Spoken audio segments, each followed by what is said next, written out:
Thank you to Jay for sending in this story. I never believed in the supernatural. Growing up in a modern world, I thought stories of jinn were just that. Stories. But everything changed when my sister Amina went to Pakistan last summer. She returned a different person.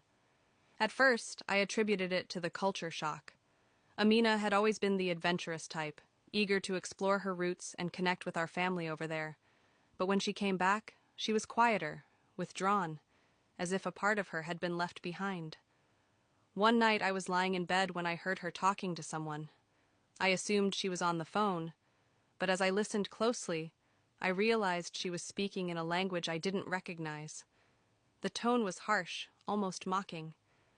My heart raced. I crept out of my room and peeked into hers. There she was, sitting on her bed, her eyes wide and unfocused. A chill ran down my spine as I watched her gesturing wildly, as if having a heated debate with an invisible presence. I called her name softly, but she didn't respond. It was like she was in a trance.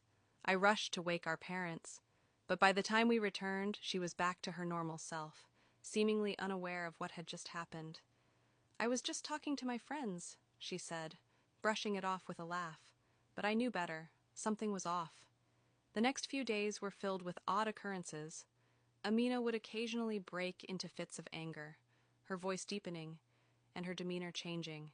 It was unsettling. She would stare at me with an intensity that made me feel like she was looking right through me. I could sense a darkness surrounding her. Then, one afternoon, I was sitting in the living room when I heard her screaming from her room. I rushed in to find her thrashing on the floor. Her eyes rolled back, and her body contorted in ways that seemed impossible. I was terrified.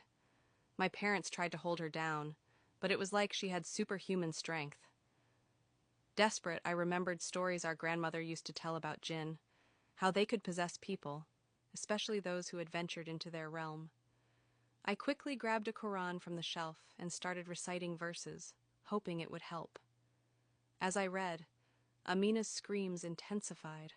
I felt a heavy weight in the air, a darkness that seemed to press down on us.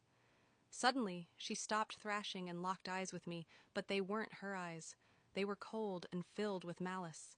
"Leave her alone," the voice hissed, echoing in a way that sent chills through me. "She belongs to me now." I could barely breathe. I continued reading, my voice trembling, and slowly the grip on her seemed to weaken. After what felt like an eternity, Amina collapsed, her body going limp. When she finally came to,